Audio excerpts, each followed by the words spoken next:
minutes for the March 23rd meeting. Make a motion to approve the minutes for March 23rd. I'll second.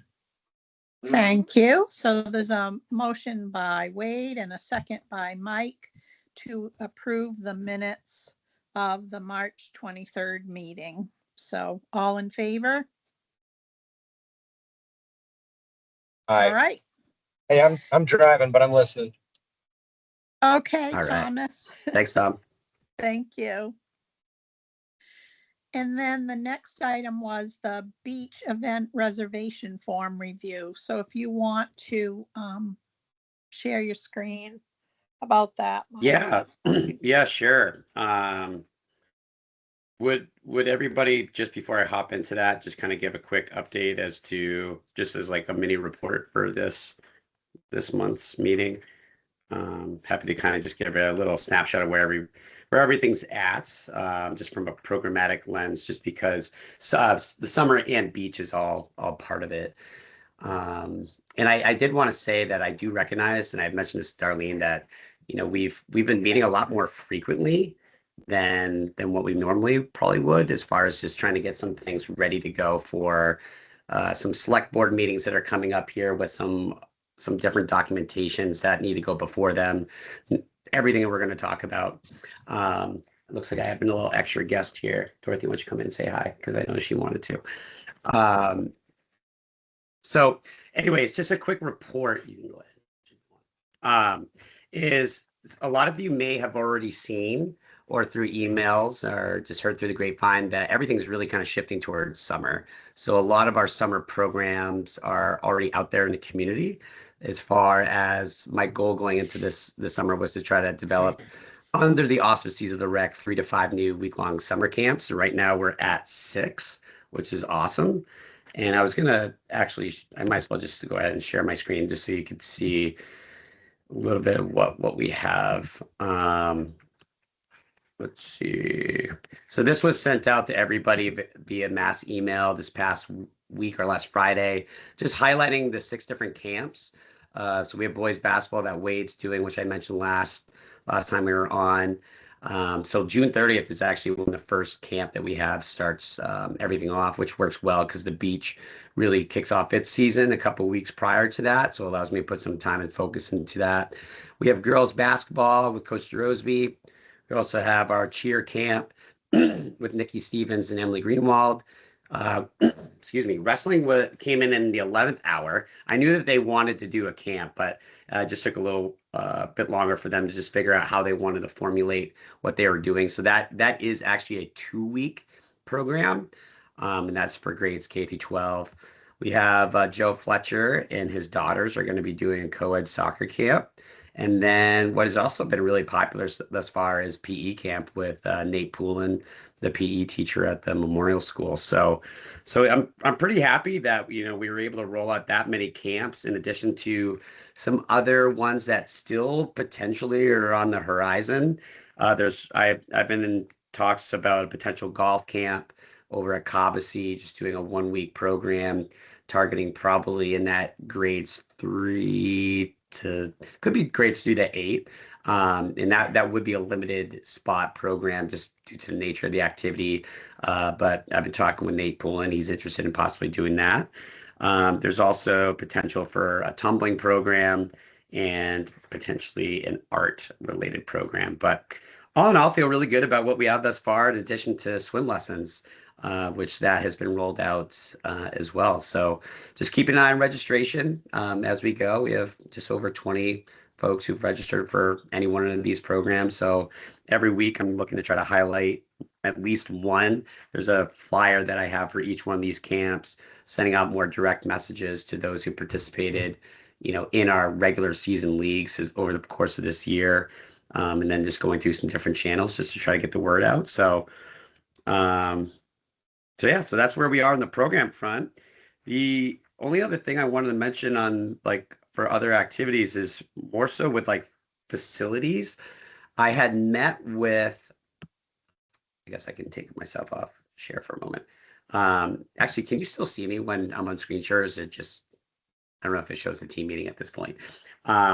I have been working a lot more and trying to get some more quotes for the playground area behind the rec building. So I had met with a landscaper last week where the phase one of the project, which is not the most fun part of it, but it's definitely an essential one, is if you've been at that playground behind the rec building, there's a tremendous amount of growth in and around not only the fence line, but in the playground area itself. So we have that work quoted out right now to get rid of all that growth. Also, there's a few timber frames around the border of the playground that does need to get replaced. The majority of it is actually in really good standing order. There's just probably about 2 4 to 6 foot sections that need to get updated. And then we're looking at trying to get more certifiable playground wood chips to be dumped in there. So that's the big first piece. The second part of it is then going to be looking at the playground equipment itself and just fastening a lot of different bolts or replacing different materials that need to go into even updating the swings and ADA accessible swing as well. And then we're going to be looking at resurfacing the court. So I'm hoping that come the time that the summer hits, that area will kind of have a breath of fresh air blown into it, and people can enjoy it not only just for passive rec, whether it be basketball, pickleball, just playground use, or if we actually look to run and operate some programs over there, which would be kind of neat. So I'll keep you updated on that front. Any questions or anything people are curious about on the program or even facility side of things? So Mike, I've had a few parents, friends of mine reach out about the swim lessons, and kind of Sure. same with us, the time is just not convenient for the working parents. Is there any talk about offering a later swim lesson at, say, 4:30 or 5 o'clock? Yeah, I'm glad you asked because Tom had actually asked me that question too. And I did reach out to the Y, and their times are pretty fixed, unfortunately. That's not only just because they have their prime programs that take place at the KVY themselves, but they are branching out and doing more of these type of programs, like I mentioned with Reed Field. So I don't know how much I can really change or adapt right now. So that's probably the best I can give. There was at least one parent that did reach out to me separate from your bringing it up, and they asked about it too. And one of the things that it was just kind of left for them that they kind of came to their own summation on was, they were going to work to try to figure it out, which, I know we're not going to be probably in a position where we can satisfy all, but I think that this is a good thing for us to go through in this first year to kind of figure out like what's really available to us. Is this a program and how we want to shape it up for following years, etc. But if there's anything else I can do to try to swing something, as I've told everybody, like I'll do my absolute best, but that's at least what the KVY's Sure. part of it is. I The other figured thing that I would be will the case. mention. Yep, sorry, go ahead. I figured that would be the case because my daughter does swim at 4 o'clock at the Y in Augusta, and they're really busy from like 4 to 6 o'clock with their swimming lessons.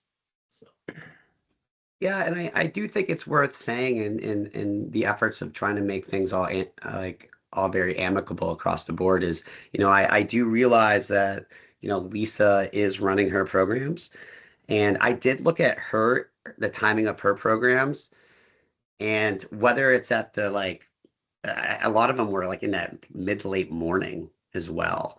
So I kind of figured that there's got to be, no matter which way you go, if you want to go through the town or if you're looking to go through Lisa's program, I'm assuming it's going to be kind of a similar deal where some parents are going to have to be creative, or if there's other things that we can look into, but I just don't know how much I can really change at this point. But I'm keeping an eye on registration as well, and that's really going to tell the story, I think, for what the interest really is. And right now we have 7 kids signed up across all sessions, which is not too bad. It's just very early. So it's a good question. I just don't know if I have the full sure. answer on it Sounds right good. now. I don't think we've ever done night lessons or evening lessons there. not for kids anyway. We've done them for adults, but I don't know if we've done them for kids. Yeah, and from what I understand, I know that this has been brought up at least as a concern in the past, is that a number of kids have been left at the beach unsupervised. And I don't know if that was during swim lesson timeframes or if it was just, general usage of the beach. So I think one thing that's really important for me to be able to distinguish in this first year, and of course I lean on you all for this, going into it, is, really kind of gathering some more data and metrics as to like when is the beach like primarily used, like what time of the day, what parts of the week, especially even thinking about like the weekend. And I think that that kind of helps me as we look forward and building more information, is just like how do we base things around that? We don't want to have too many programs going on. I think, when there's a lot of people who are just casually there, because I think it would take away from the people who are just doing the lessons. Like it feels like a lot of stimulation, a lot of activity. So I don't know. So that is something that I'm interested to learn a little bit more as we go into this first summer. So sweet deal. Well, that's a great question, Don. I'm glad you brought it up. So if there's no other questions, I think what I'll do is I just have I broke this down into buckets as far as what there is that's just kind of quick review, and then what is still a little bit of a chunk that we just need to talk about and groom out. Because if you think about where we started back in October, the select board had charged our committee with really focusing primarily at first the beach and how we build out those appendices. So I figure what would be good for us to do is to go through each item. We've already done a wealth of work on the first big item, which is the beach pass application, which has the rules tied to it. So I do want to just show everyone where we're at based on all feedback that I've gotten in that process. So what I've done, can everybody see my screen okay? All right. So based on a lot of the feedback that I got from this committee, and Darlene and I, we also met a little over a week ago to really kind of go through this closely in addition to our rules, is the beach application. This is going to be the paper version copy, where the big things I just say that I will highlight that I wouldn't say it's different than last time we looked at it, but just things that we thought would be good to put in there was including the beach season and what that means. So right here at the top, that our season is really a 10-week season where we are staffed of June 15th through August 21st. So that also helps to signify when it comes to those non-residents who do purchase a pass, what dates those really do cover. So we still agreed that we have the $100, that is going to be the full cost for an annual pass for the beach. We also talked about guest passes. Where we landed on that as a group is just having a flat $5 per adult guest. And if there were any children underneath or who is with an accompanied adult who's buying a guest pass, that those kids would be at no cost of anybody who's purchasing a guest pass. And we made sure to, at least right now, distinguish that an adult would be 21 years and older. We thought that was a fair mark to mention that as what that means as an adult. So as far as just that section, is there any questions on just the fee section?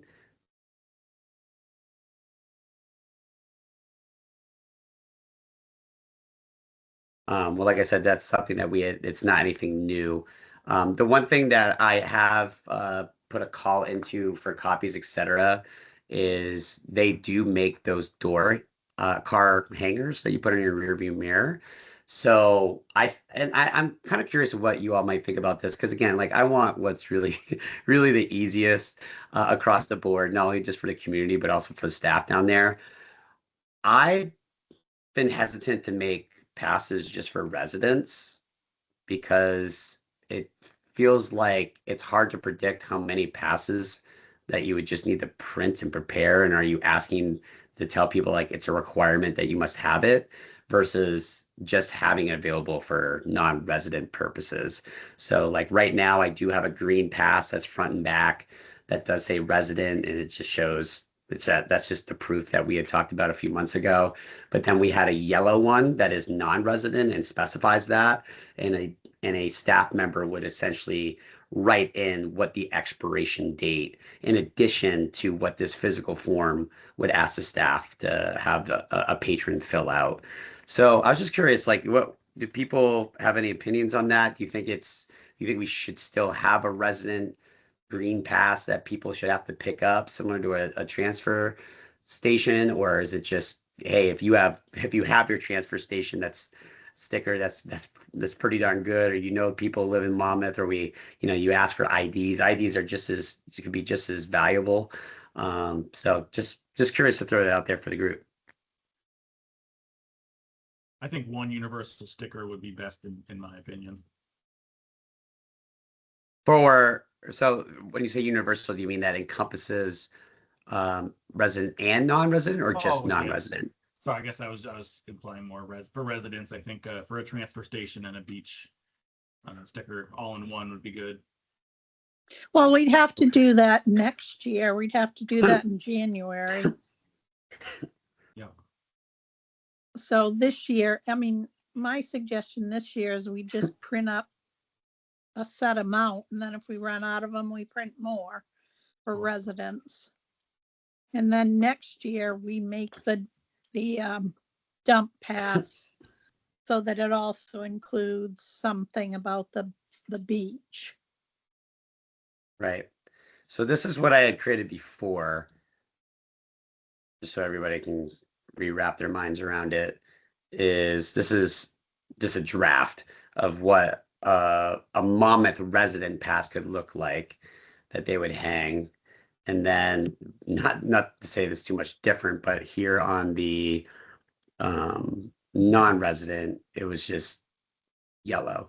So that we had talked about I think it was Travis who brought up the idea of like having something that was more distinguishable for non-residents, just so beach attendants like knew what to look for.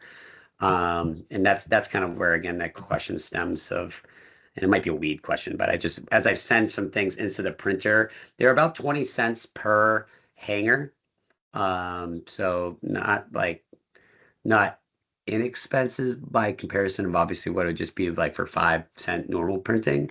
So I was thinking about if we did do a non-resident one, for example, heading into this meeting, again, when I talked with Reedfield, they had really only sold like 11 or 12 full season passes, and then they also had sold about like 45 to 50 day passes. So in my mind, it might sound excessive, but I just don't know what to expect. I thought about ordering in that 75 to 100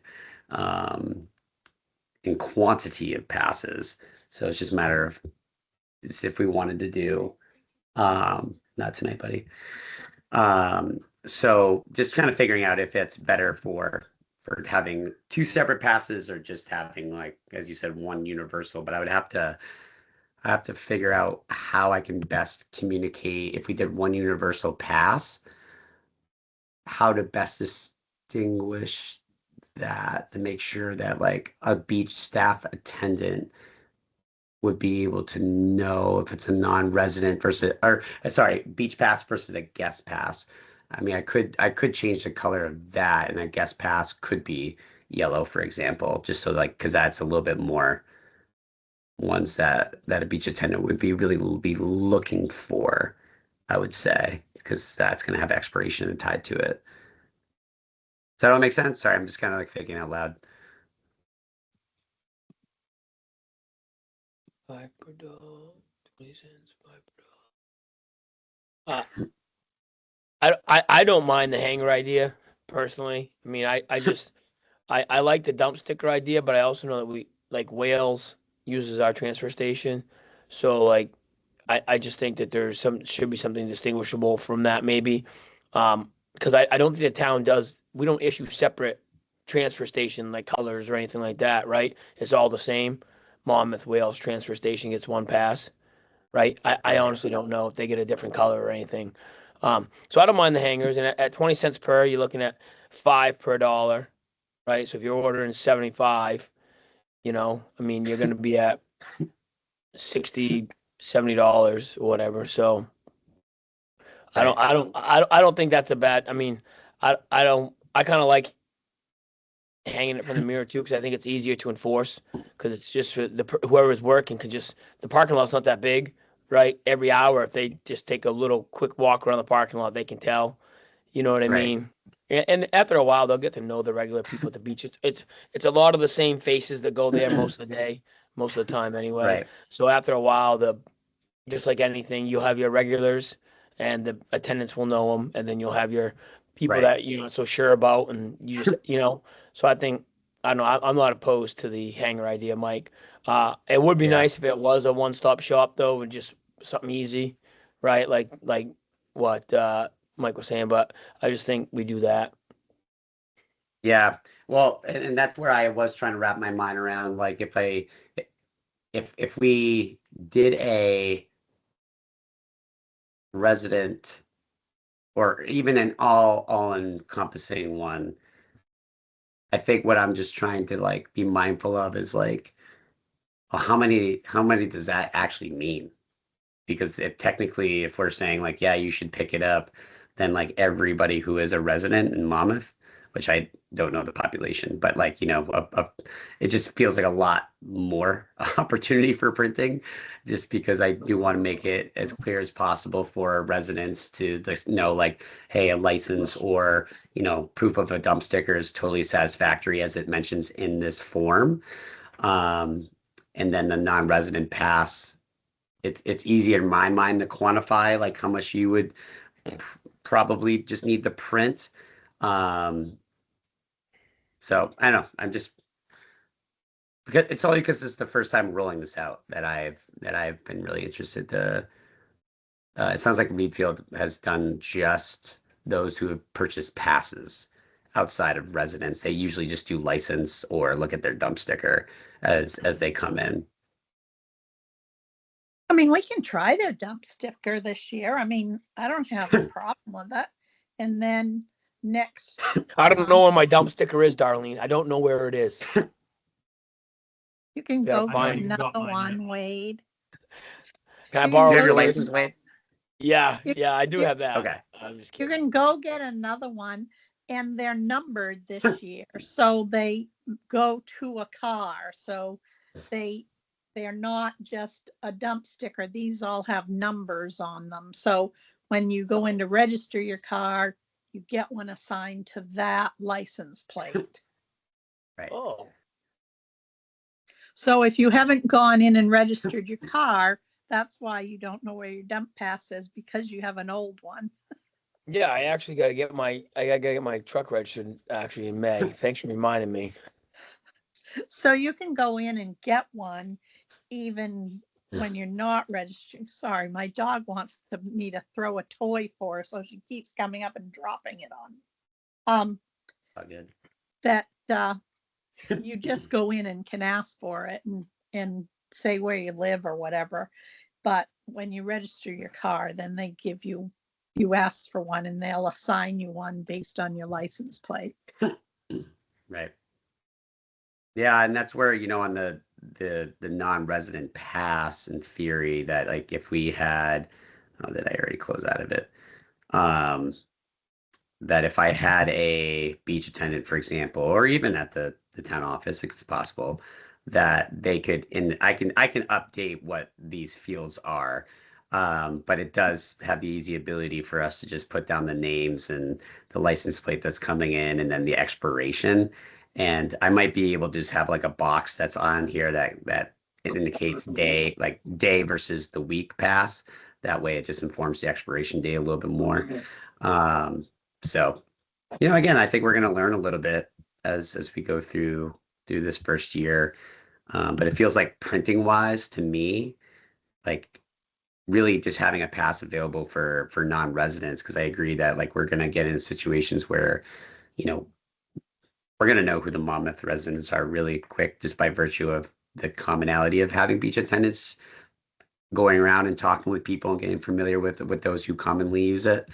So again, I want to make it as easy as I can for them, but I can also call Reedfield one more time and ask if I believe that they And only then did the if we window sticker have license. if we have to do something, we can always do it and they can pick them up at the beach because, they come in, That's they true. show their dump pass or they show their, registration of the car and they get a beach pass. So we don't necessarily have to,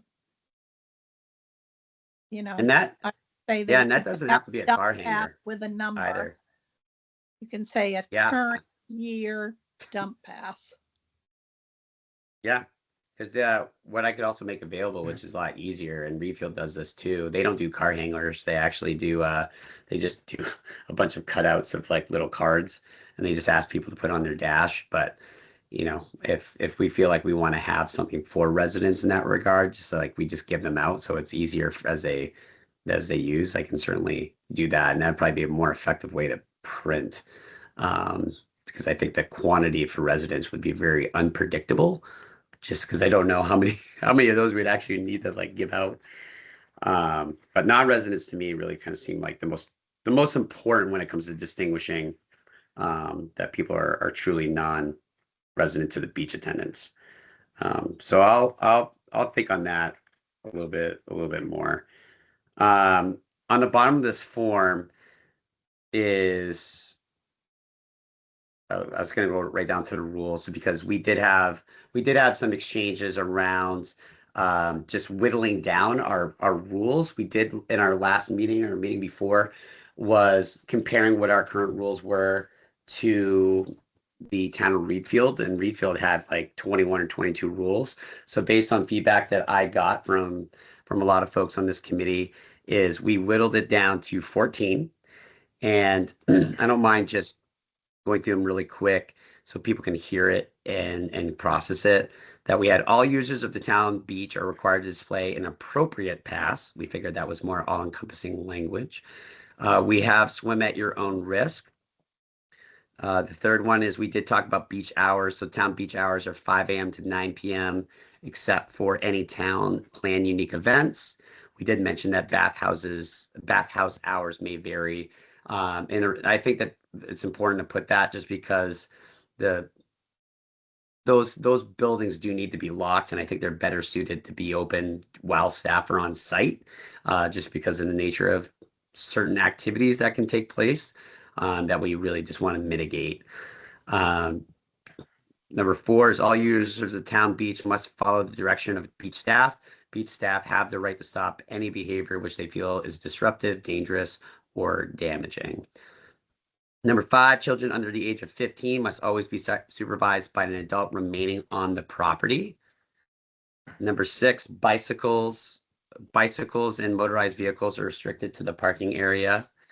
Number 7, possession or consumption of alcoholic beverages or drugs is prohibited. There's absolutely no smoking, vaping, or tobacco use anywhere on the property. And I know, Wade, you had mentioned that there seemed to be a section that's a little kind of off to the side. So we want to make sure that we at least mention anywhere on property. So it does encompass those sometimes out of view areas. Number 8, no animals or pets are allowed at the town beach. Documented service animals with written permission from town office only. I did have a question on that one as far as just maybe the language behind it is having it be issued from the town office versus it just saying documented service animals with or written documentation, is permitted, something along those lines. Because I feel like we're saying it's from the town office. I don't know what that would actually look like. Is it like just like somebody wrote something from the town and just said like, yeah, with a little town letterhead that says that's all good? Yeah, that seems like it could be cleaned up maybe a little bit. I don't know exactly where the state law is. We should probably align it to state laws wherever service dogs are allowed. Yeah. Or service Yeah. animals, I should say. Yeah, or yeah, like service animals with proper written documentation. Or yeah, proper permitted. certification. I don't know. Is there some Yeah. national board Yeah, of with proper certification? certification. Yeah, but yeah, Yeah, you can I'll probably look. take the town office out of there. You don't want to throw something more at them, I guess. And Yeah, or you wouldn't want somebody to not be able to bring their service animal with them because they didn't have time on a Friday to go when the town office is closed. right. Yeah, and so that was the only one that I was like, I'll just bring up the committee because I know it. I'm sure other people might feel the same way. So I'll wordsmith that a little bit and find out if there is an overarching body for certification on that. Maybe we Number just 9, say we have no fish. Oh, sorry, go ahead. properly documented service animals. Allowed. Yeah. Yeah. Yeah. Mike, exactly. just be careful that you just make a distinction between service animals and emotional support animals. Like that's where we run into problems in the medical field. So just think about that in terms of the language. Okay, so you said service animals, and what was the other term that you used? Emotional support. As animals. opposed to, Emotional yeah, emotional support animals, because there's a lot of folks that have Separate. those sort of, yeah, those are kind of a dime a dozen, but Yeah. that's not Interesting. really exactly who we want on the beach, right? We want service animals only. I'll be bringing my pet rat because it's Yeah. so important to me. Gotcha. No, that's good. I'm glad you brought that up. Number 9, no fishing is allowed within the buoyed swimming area. Number 10, no swimming under floats or engaging in horseplay.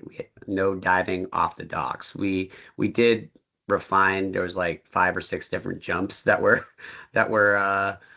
originally, actually they're on the current rules posted down at the beach right now, like twists and backflips and all these things. So we just are trying to give some general language. I think diving is typically the big no-no on that one, especially since it tends to be head first. But engaging in the horseplay aspect, I hope is just kind of general enough language when it comes to that, because I don't think it's a huge deal, if people are jumping off the dock safely. I mean, I think that should be a fun activity for people to engage in, as long as they're just not doing it in a horse-playing manner.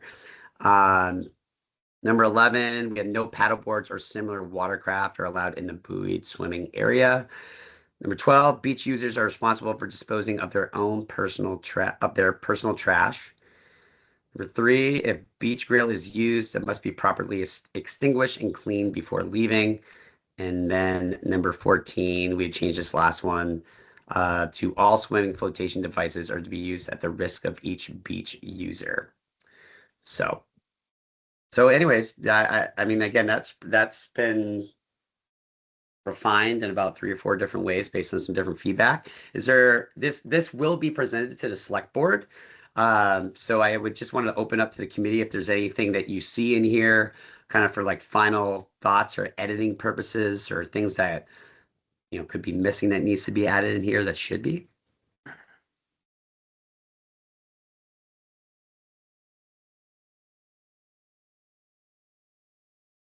Awesome. And the goal would be that if this is approved, what we would do is, of course, take down the rules of the Monmouth Beach, just post it up at the bathhouse right now, and then get a new sign that is or would be posted up there. That would be a year-round weatherproof sign similar to what we already have. So that would not only go down there, but the rules would be posted on this beach application via front and back document. So on the beach pass, any other thoughts or questions on this document? Again, this would all be put in front of the select board. If you need me to scroll or do anything like that, I can too. Oop, that does a little bit.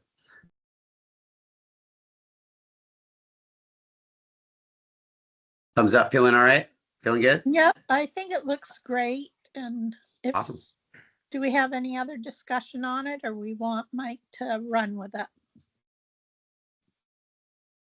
I'm fine with you running with it. Yep. Yeah. Me too. Sweet deal. All right. Well, that'll be a big ticket item to get done and approved. And that way, and the next select board meeting is on the 14th. It's a week We tried to from get it on the last Wednesday. one, but Yep. they were pretty jam-packed on their agenda. So we got kicked out to the next one, which is fine. It bought us a little bit more time. So there'll All just be right. that one adjustment to the, properly documented service animals. And Yeah, then Yeah, I'm gonna everything else wordsmith looks that. good on that. Yeah, absolutely. So I will keep you all posted on how that goes. Now, the second part of the appendices was the event registration form. So let me pull this up. This is something, again, that I adapted from the town of Reedfield. So what we can include or should include as part of the beach ordinance is if a group wants to be able to rent and use the beach for whatever reason, that we're giving them a modality for doing that. One thing of feedback outside of just going through this form and showing you what's on here is that I've heard is not having groups take away from what would just be normal day-to-day functions and usage of the beach. Because some of the feedback that I've heard and listened to is that it's such a finite period that people are able to utilize this beach. And it's always hard to predict, like, if weather's going to cooperate, if you make a reservation for one day, if it's going to be able to be rescheduled. So again, like, this is just trying to create a system for if there are opportunities in which people want to utilize the beach. It may not be executed this summer, or it doesn't necessarily have to be like formally advertised, but as long as like we have a system that if somebody were to reach out, I think it's important that we just have something to work from.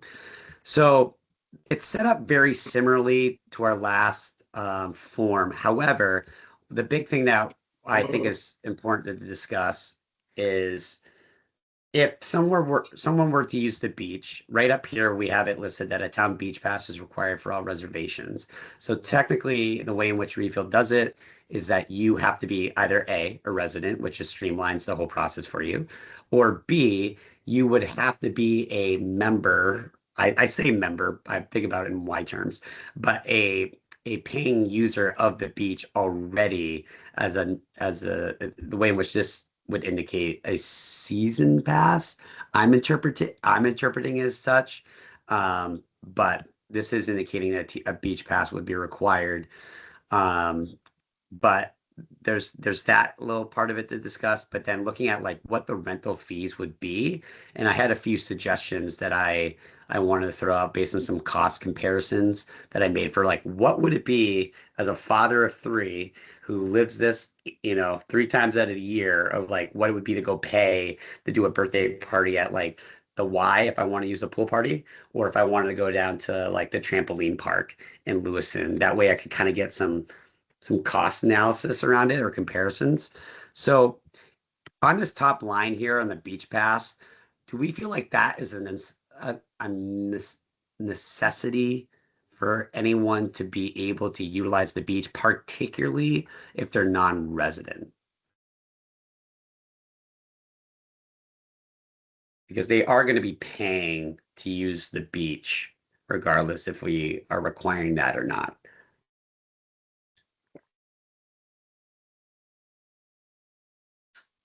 Well, if they're gonna come, if they're paying the $100 and they're here for a week, and this is just one day,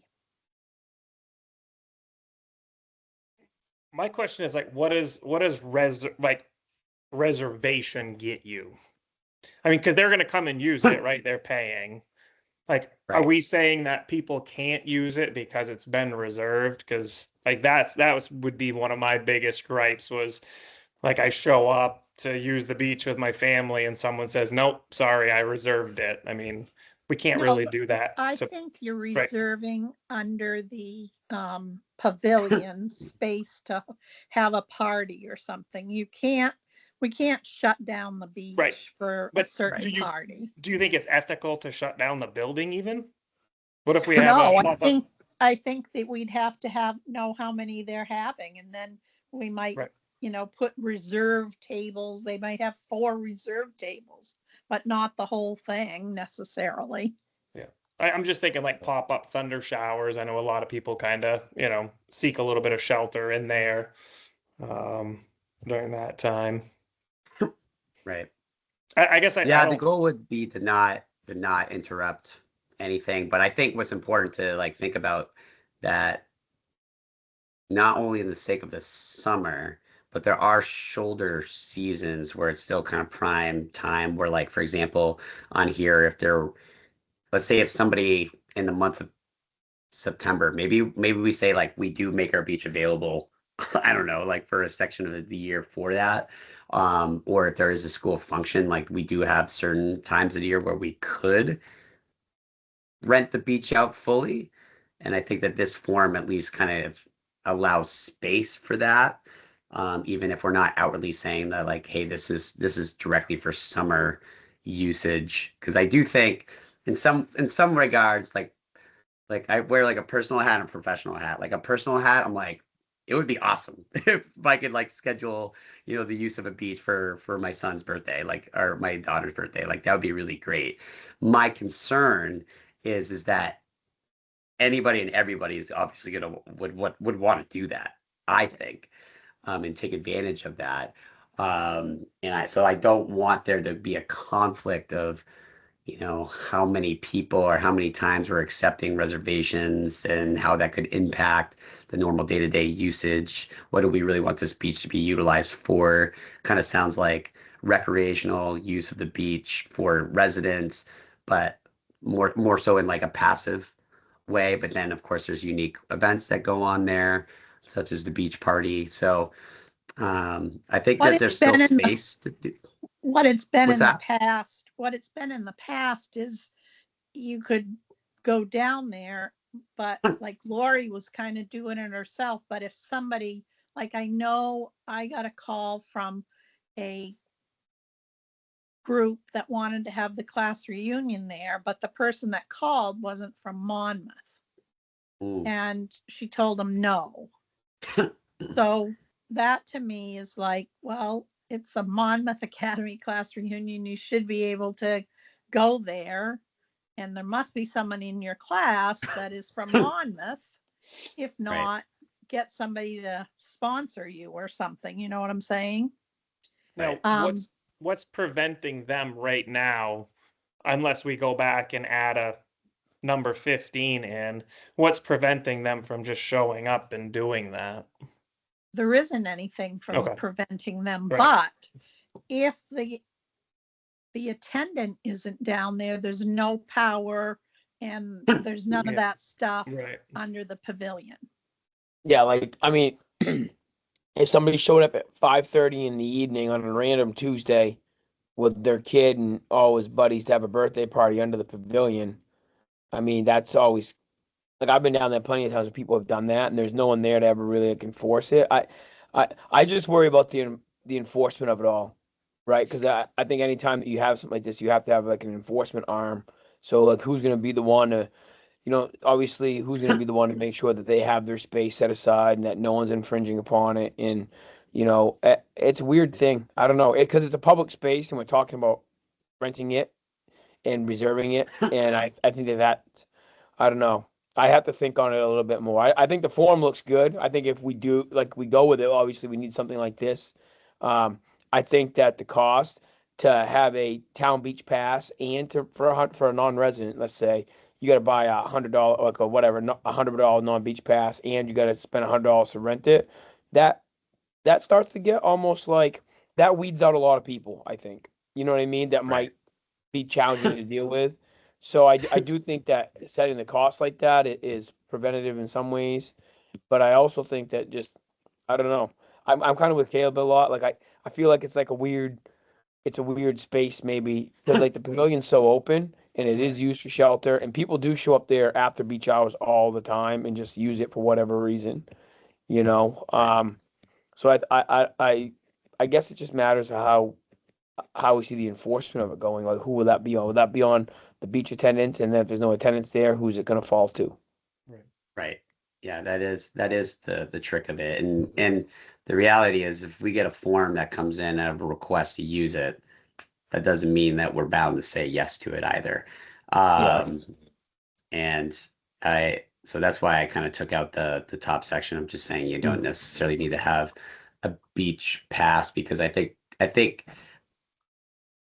the pricing of it right now, just in this draft form, is low. So when you think about having to buy a separate pass before it makes you eligible to actually even execute the idea of a form like this. So like, for example, one of the things that I looked at was if I wanted to take my son right now, I say my son because I owe him a birthday party and he's that was a January birthday, cough that up the basketball season. Um, that if you're a member of the KVY, for example, that is $200 an hour just to use the pool.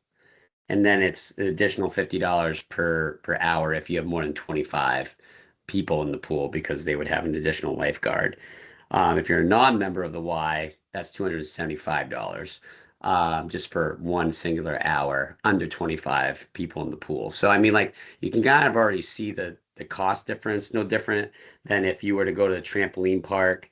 If you were to do 10 jumpers, that would be 20 during the weekdays. That would be $23 per kid or per jumper, and then $25 per jumper. So you can see that it's like it's already you're always going to be in that like $200 to $400 range trying to rent out a facility, and that's where these fees do look low to me if we were to do something. What I did pull up, and I've been working with Dennis on this, is this is what he charges people to use Compson Hall. And I'm using this as a framework because, as I mentioned about the facilities, the facilities with the playground, this is all within the scope. So like if we go to the select board and say, hey, we are still building out this appendices with this event form reservation.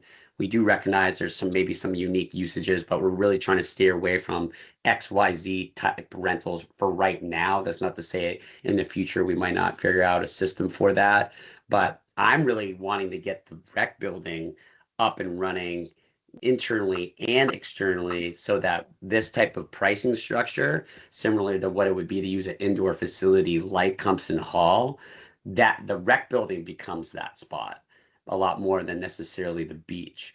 So this is just again like using those other places like the Y and the trampoline park. This is all why I thought it was good to actually take like what is a Monmouth space existing, even though it is indoors, to find out like what is the top room and what is it for a resident. So if you were to use like again the main hall at Compson Hall, I mean you're talking $100 for a resident and it goes up to $400 for a non-resident. So it's a pretty substantial increase. We don't have to mirror that, but I think it's important as I start looking at pricing structures across a lot of our locations and services. I think it should be pretty similar as much as we can. So it doesn't feel like, well, I have paid this amount at this venue, but then I paid an arm and a leg at this one. So I think that I And just you wanted to can give some contrast to that. You can get this appendice approved and by the town, or the select board, and have it become part of it. It doesn't mean we can't change it. Is there So if anything? we want, Go ahead. go ahead. I was just saying, is there them to anything on that approve it- appendices that makes you believe that you didn't reserve the entire space? Oh, I think what Right, because this if is you read like that, my camp mind works a little different with this beach right, but if because, you and I think that read there's that and you pay the money, there's going to be people under the impression that they reserve that space, because that's what it says, right? Yeah, I let feel me like hop if back we in. want to get it approved, you at least need to change it to the point where like it's very clear that this is a public space and remains open to the public. Unless Well, it says it in there somewhere. Right. Well, what I would do, and this is similar to what Dennis does, is But you're there talking about two is very different spaces, right? You can't really Yeah. compare it to Compson Hall. I Right, mean, we right, could throw right. the dump in there. We don't reserve the dump out either. Well, I Oh, think right. based on what they put for an estimated attendance, they would get feedback on you. We would reserve, 4 tables for you under the pavilion, basically. Well, yeah, no, I'm fine with if you wanted to do the tables. I don't think you should be able to. I'm fine if you want to do a couple tables, but I think it needs to be clear that it's still open to the public, right? Like even if you Right. reserved a couple tables, I like that's why I wouldn't necessarily push that through to the select board. I think at this point, because it does give the impression that you're reserving the beach. Right. And this What- is something I'd probably look to modify from Dennis. So he has a form where people have to specify not only just some of the things that are in the fields of that form, but it also has, very specific questions outside of just a basic demographic. So you can really go into asking some questions around, like what parts of the beach are you looking to, or this is what we offer. Right. What are you looking to utilize? Like, are you looking to use is it just like a green space? Are you just looking to use the pavilion? We can make a disclaimer to say that like the water cannot be reserved for, And the XYZ whole function. beach is, the whole beach is not going to be closed for Right. a single event. Right. So When I you think- book at the Y, do they shut down the whole pool for $200 an hour? Yeah, they do. So it's not open to any other, because like at a trampoline park, it's I open to the believe that public still, anyways. right? Yeah. I believe that that's what they do. Because I remember I did that as well. Because they do have their public hours, and then I think they have, because the interest is so high, that they do have a set block of like a couple hours on a weekend where it's just purely set aside for parties, and their demand is just so high that they have no problem filling it. So anyways, I mean, again, like with the form itself, I think it's one of those things where we would have to determine I think not only what Caleb- type of what Caleb's saying is a good point. We could actually make like underneath where I'm pointing, you can't see me. Underneath where it says estimated attendance, do you want right here. to reserve, a certain area on the lawn? Do you want to reserve tables under the pavilion? You ask them the specific, what do you want to reserve? Right. Yeah, and I think I can lay that out and put a disclaimer in there to say again that the waterfront cannot be reserved because it will be open for town public use. Wade's question and point is definitely one I've thought about when it comes to just the enforcement of trying to make sure that those spaces that they are honored, but that would also be something that I would work with internally with someone that they would this form would basically just be like the opener for me to talk with these folks to find out, okay, what exactly are you looking for outside of what you've written, but also here's like the confines in which I would be able and willing to work within, such as we know it's during a time in which we know we're staffed.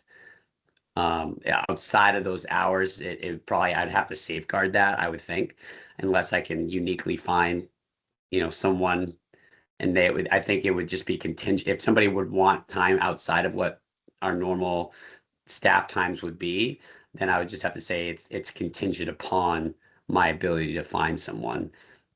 So it is it can be a little tricky.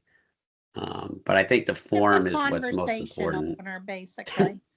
It gets Right. you in contact with them so that you can open a conversation and make what the parameters are clear. Right. So I guess like with the fee structure too, what is there any thoughts around like what, because right now it says event rental fees are assessed for each 2-hour blocks of times reserved. So that's open for discussion if it's like an hour block, or if we're saying like 2, because 2's like the minimum that we're requiring. That's certainly up for discussion as to what we think like would be a fair resident fee per hour or per 2 hours against what a non-resident fee would be. I guess it depends on what they get too. Because like, so the way it sits right now, if I want to have a birthday party over there, I'm just gonna go and show up and have a birthday party. Hopefully there's a bunch of free tables and I get those free Right. tables. Right, and all is good and I don't have to pay anything, right? Yeah, I Right. mean, Yeah. I would say that that's fair. Right, and I mean, I think that's the way to some extent I would like to keep it. I go to at least a birthday party a year over there, and it's always residents and so forth, and it's just kind of show up and have a little party, and it's never Right. much of an issue. And it would be, I think, unfortunate to turn people away, residents especially, from having a birthday party there, over $50 or $100. Right. What are they really getting? Like, are you using electricity? Are we gonna have to like offset that cost? Are they getting tables? Right. I guess we gotta determine like what are we actually allowing people to reserve Right. before we can determine a pay scale. And with the pool, right, at the Y, you know what you're getting, Right. Um, That's okay. It's a different environment. right. I see your point. Because I mean, I probably go to one birthday party a year there too, and it's always just kind of like, oh, no tables. All right, we'll just do it over here on the grass. You know what I mean? Right. And like, it's kind of like whatever, because it's not. Yeah, I don't know. And I'd sort of like to keep it a little laissez, but I also see like if there's a chance to make some revenue somewhere by using our space to do that, especially if it's like mid-September and somebody wants to have a class reunion there on a Sunday afternoon. Right. Why can't we reserve the space and do something for that? You know what I mean? And have a chance to make some extra revenue for the town in the process.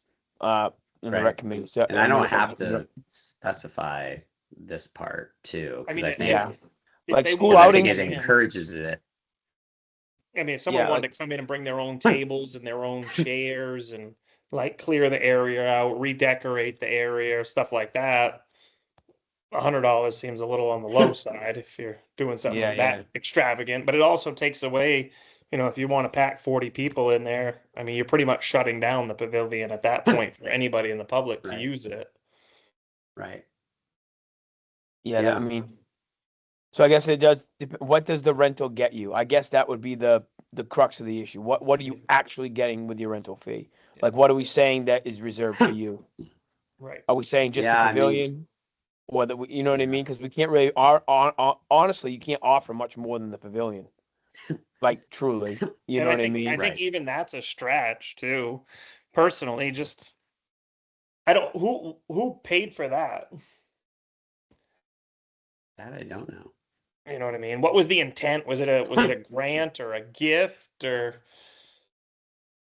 did the taxpayers pay for it? Like I don't, Who you know what I paid mean? for the pavilion? I believe that it might have been done with TIF funds. Since I found out. It might have been, but my memory's not. Because it's more than 5 years ago. It's more than 6 years ago. I mean, I think it was TIF money, though. We visit the ocean quite a bit, and the islands that we hop around to, they do have campsites you can reserve, but that's the only thing. When you reserve a spot, like you're literally just reserving a spot to put your tent. The trails remain open, the beaches are open, the islands still open to the public. It's just you reserved a spot to pitch a tent or the permission to pitch a tent overnight, not even really the spot per Right. se. And I feel like that's kind of a similar space to this in that, like, I don't think you can, I don't want to create an environment where somebody shows up to do something and it's their one day off with their kid or whatever. Like, oh, we can't go here. They have it reserved and they have the pavilion set up completely. We can't even have a spot to Right. get out of the weather. And I the think weather, it what- could be really sunny, right? I mean, for some people, the bad weather would be too much sun. Need some shade. Right.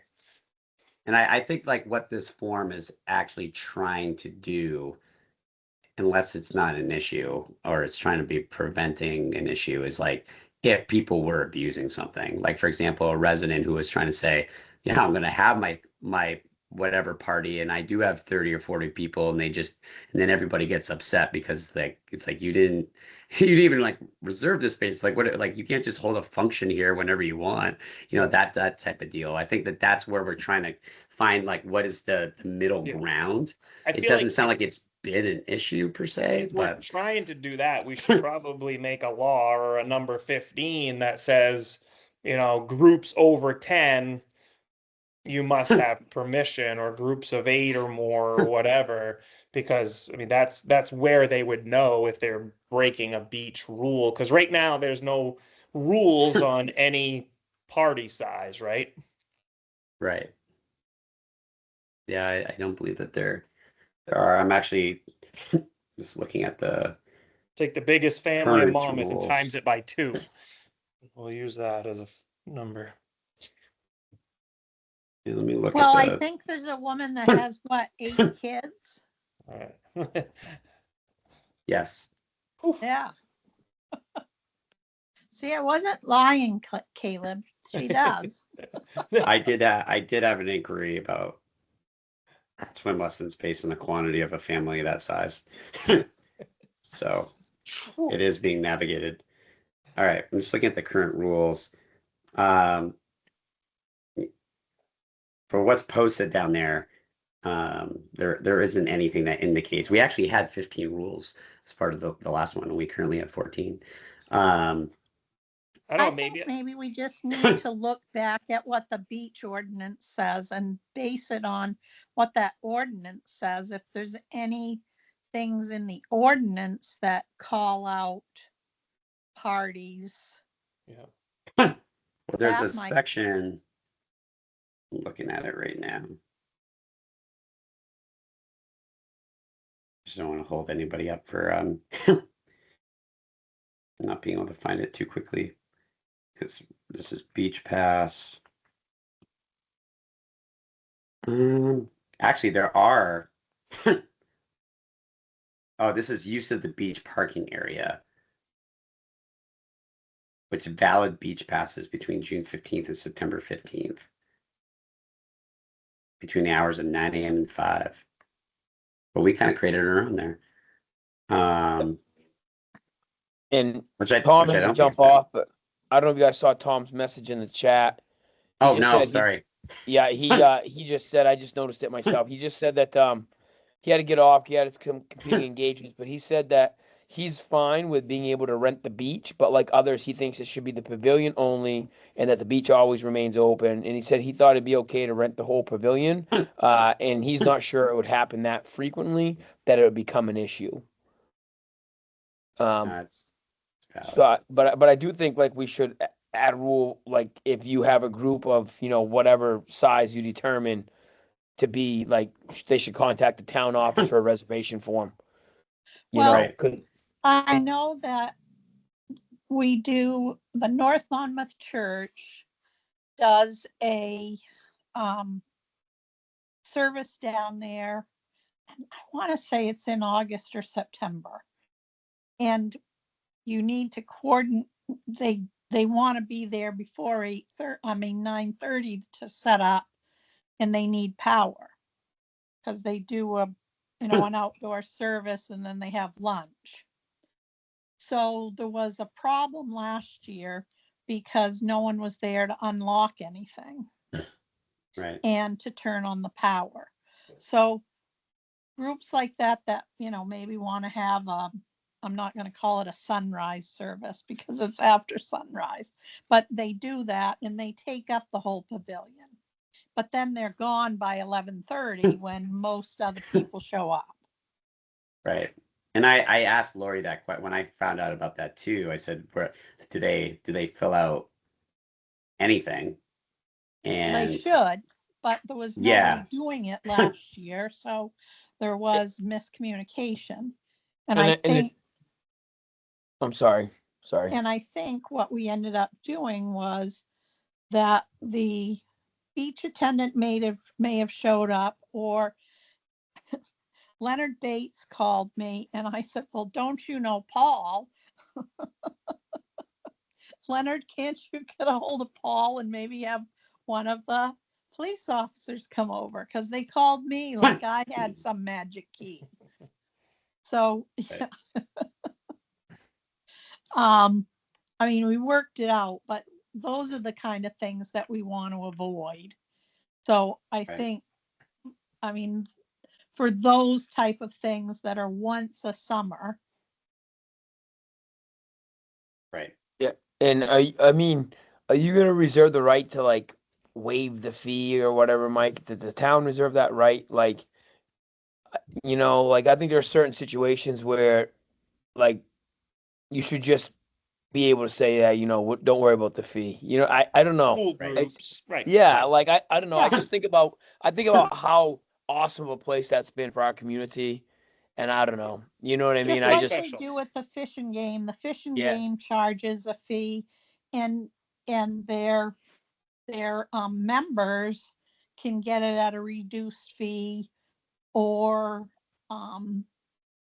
like Chip Woodman's, his son's getting married and they want to use the parking lot of the fishing game and then shuttle people over to Cressy Road.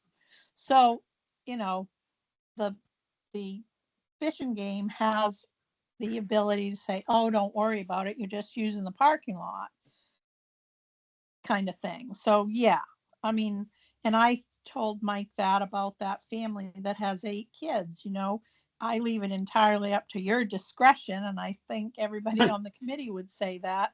You talk with her and see what she can afford, or you just say, $75 or whatever. I leave it up Right. to your discretion. Well, I did look at the Reed Fields Town Beach rules, and they do have one that says pass holders wishing to have any group function should call the Reedfield Town office at their number, which is specified, in advance to arrange fees and schedule times.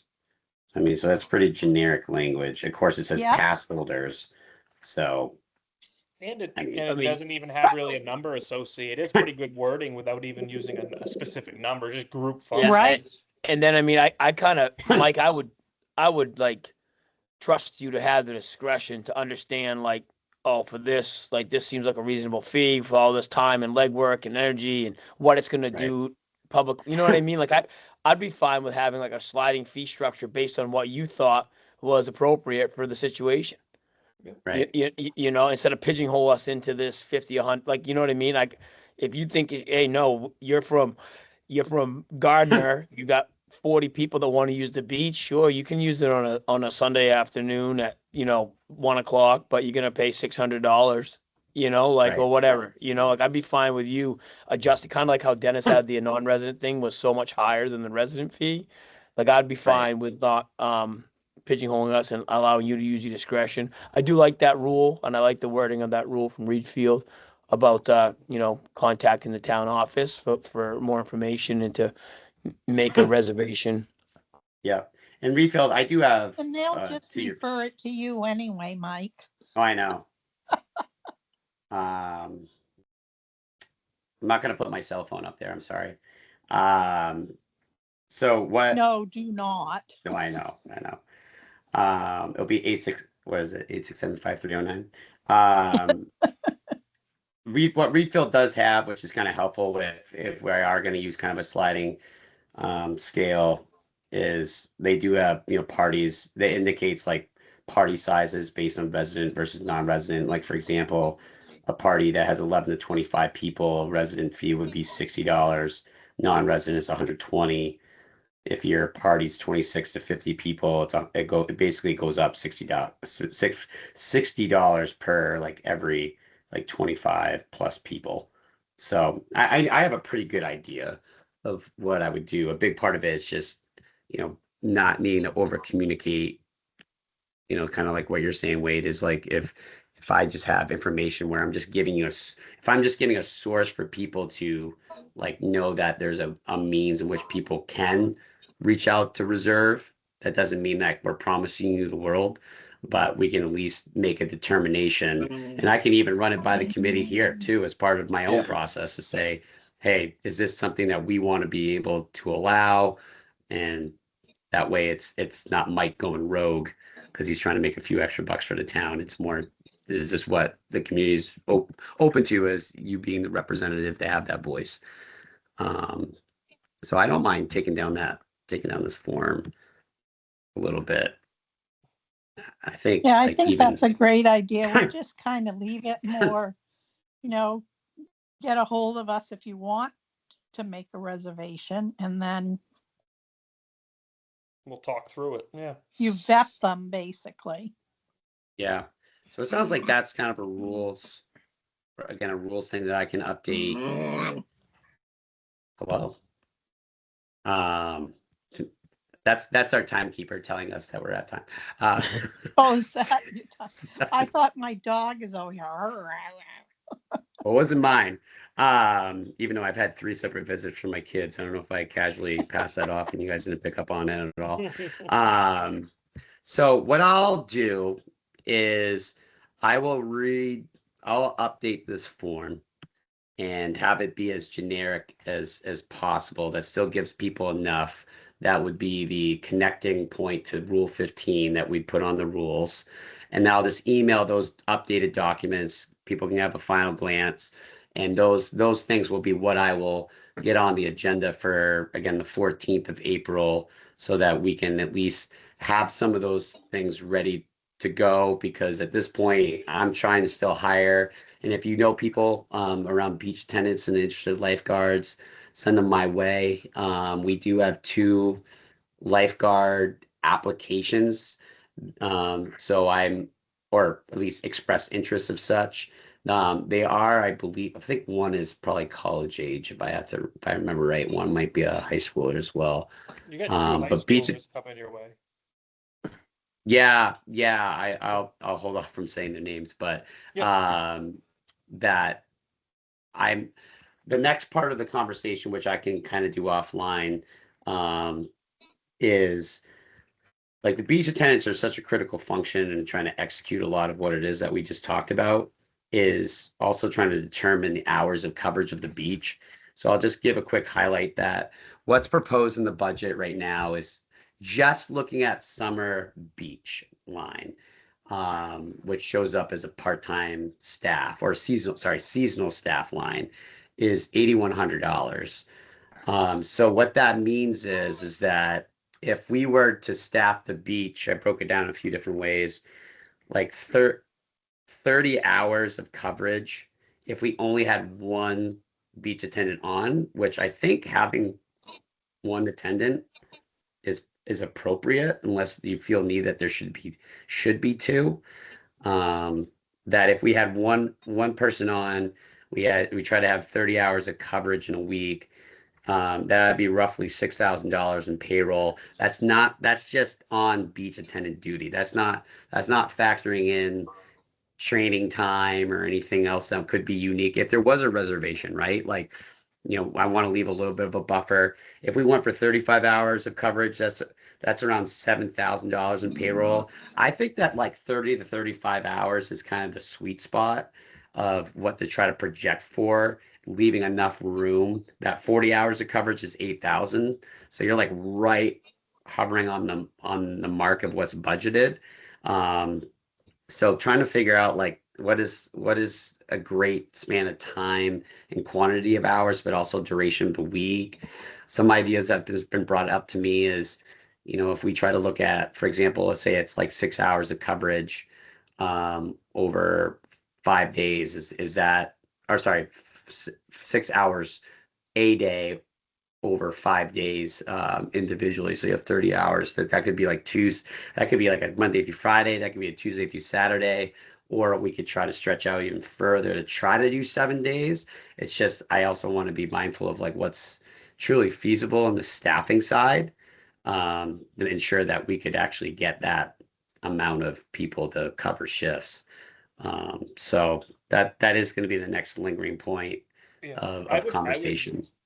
I would try to not necessarily tie yourself into providing coverage on any particular day. Just thinking of like, a couple of the students that came to me to talk about the position. I told a bunch of them about it, tried to get the word out as much as possible. But you're going to have a lot of kids that I think you'd, be very happy with, but they might not be able to work a Saturday because of a travel game or a Sunday.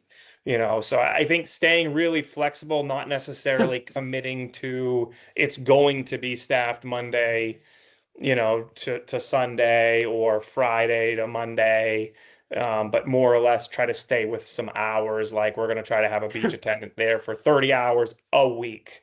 And then that way it gives you the flexibility to build that schedule around the kids. I say kids, it could be an adult too, but around the employees that you want there.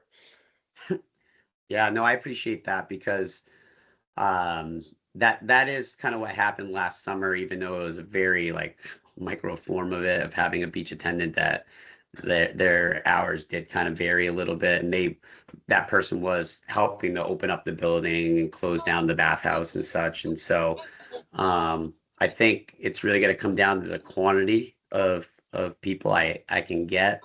And there might be even opportunity for a lifeguard too, because what a lifeguard who, if they were to do swim lessons, and when I say do swim lessons, I mean help just in the coverage part of it. That's really like 5. You got what? The Tuesdays is 1 to 3. Yeah, so it's really only like 5-ish hours, right? And so I think I might even look at like saying to a lifeguard to be like, hey, this is you as a lifeguard during this designated time frame, but for these hours designated, if you wanted additional hours, this would be for a beach attendant. I would just need to talk with HR to ensure that is classified in the way in which it needs to be, just because I could recognize a lifeguard being like, man, it's only 5 hours a week. Like that's not really incentivizing. So seeing if there's a way to maximize their interest and time that they're willing to give. So I'll look at that. Did What are your Lori thoughts on talk that to you, topic Mike? real quick? Did What's that? Lori talk to you? Did Lori talk Yeah, to you? but Darlene, you gotta be careful. If you get elected to select board, I don't think you can be No, that's what selected as an exactly. She employee. saw me the other day. She goes, Darlene, if you get elected to select board, you can't be a beach attendant. I'm like, oh, geez, that's not fair. I think I'd rather be a beach attendant. Hey, it's that is your prerogative. I will not push too hard one way or the other. So yeah, that's something we can certainly talk about. And again, it's if there's folks that that would be interested, whether it's working or it's even possible that if there's folks who want to volunteer, that's not uncommon. Please send them my way, because right now there is at least lifeguard wise, there is a certification training during April break at the KBY. They do have one in June. That's before the summer hits, which is kind of like my back burner option. But I'm trying to just see if we can line these things up and be ready to go for June or once school gets out, to do some just training work and start getting some schedules out there while enrollment for programs continues to go. Well, that's what I told her, Mike. I said, that doesn't prevent me from volunteering. It certainly doesn't. I want to be respectful of your time. So to Caleb's suggestion, so we're doing 40 hours a week for Darlene, is that right? Okay. This is all recorded and transcribed. So I'll keep you all up to date with how that goes. Darlene, are you planning to be at the the select board meeting next week? Yes. Okay. Yeah, right now I do have a pitchers and catchers thing that I'm trying to navigate around for baseball upcoming. If you need me to speak up and take it on, that's fine. Whatever you need me to do. All right. Well, I'll catch up with you one way or the other. They're used to me being there. Sounds good. Like, I gotta jump off, but I'm in the same boat. Yep. But well, I make a motion, if everybody's all good, that we adjourn. Yep. Seconded. Motion. second, Yep. third. Excellent. all right, let me stop that. We're gonna end the meeting at 6:50. 8:55. And boom, we're